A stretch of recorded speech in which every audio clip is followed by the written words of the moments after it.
Hi, my name is Greg Felt. I'm Director of Public Health in Sheffield. This is Situation Report on Epidemiology for the 11th of October. Again, fluctuating. Overall, epidemiology is falling in some parts of the country, gently rising in other parts of the country, most notably falling massively in Northern Ireland. The prevalence halved over recent weeks. Slight fall in Scotland. England is beginning to rise. A couple of weeks ago, prevalence was about one in every 85 people. Now it's one in every 70. It's going up, and kind of going up is a bit of a concern. Sheffield, onto our rates, largely flat, hovering just above 300 per 100,000. Goes up, goes down a little bit, but it's been hovering about that rate for a good few weeks now. Rates are very high in the under 12s and the 12 to 15s, to a lesser extent in the 16s and 17s, and is actually beginning to fall gently in that group, particularly if you look at tests as a 7-day rolling average. So apart from children and young people, we're in a reasonably flat position epidemiology-wise. Some signs that the rate of increase is slowing in the 10 to 15-year-olds and may have peaked, probably a bit too early to call that. Mostly flat in all of the other age bands. Flat but high, way too high for comfort. A&E attendances are creeping up, well above the baseline this time of year certainly. Primary care is exceptionally busy, still vaccinating people, but also busy with routine care and also the care as a result of COVID. Hospital numbers hospitalised because of COVID, drifting downwards, drifting very slowly downwards.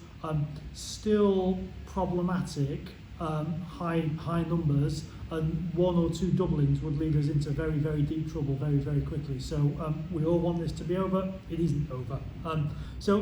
Pretty good uptake of vaccination in school-age children. Too soon to have good data on this, so going on the feedback that we get from the Children's Hospital doing school-by-school vaccination clinics, and progressing as fast as possible.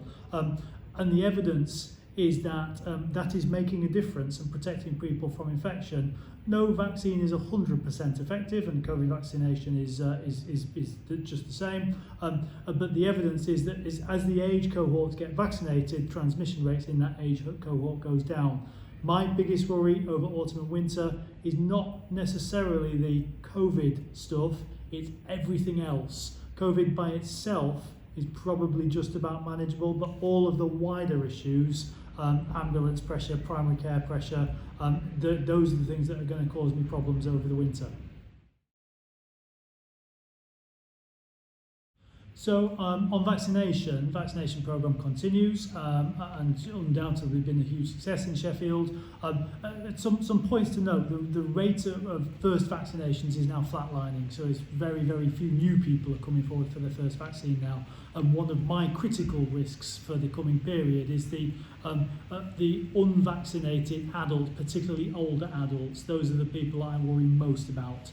It was in the news today that 1 in 6 of the most critically ill people in NHS hospitals are unvaccinated pregnant women. I can't stress enough that it's safe to get vaccinated, and it helps both you and baby keep safe.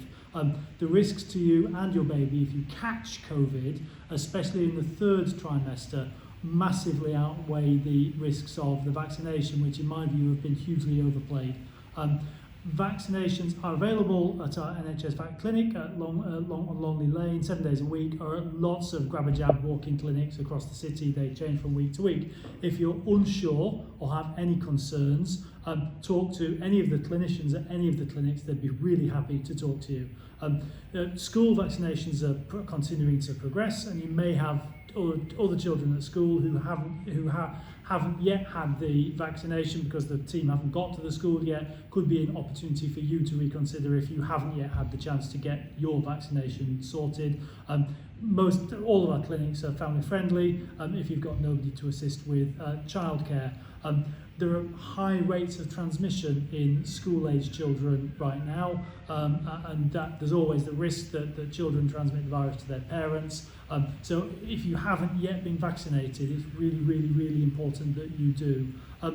On travel, There are new changes coming into play for travel. If you're thinking of travelling abroad this autumn, then being vaccinated makes it easier for you to travel. Now's the perfect opportunity to get your first or your second dose before you make plans. Most destinations are beginning to ask for proof of vaccination, and that will be you need to demonstrate you've got 2 weeks after your second dose before you travel. So you may not be able to travel if you haven't been double vaccinated. Again, another reason to get jabbed. Don't run the risk of a positive PCR test, cancelling your holiday plans.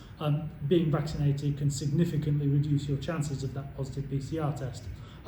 Lastly, on boosters and third jabs, booster vaccinations are being offered to the same high priority groups as previously. So it's age based and it's the population over 50, health and care staff and people in care homes. They'll be offered a booster jab 6 months after their second dose. Wait to be contacted by the NHS with an appointment.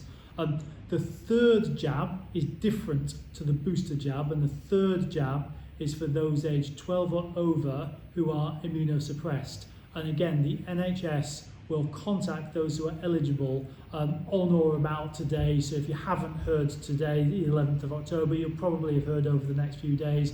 But it's important, wait to be contacted. Don't proactively make an appointment just yet.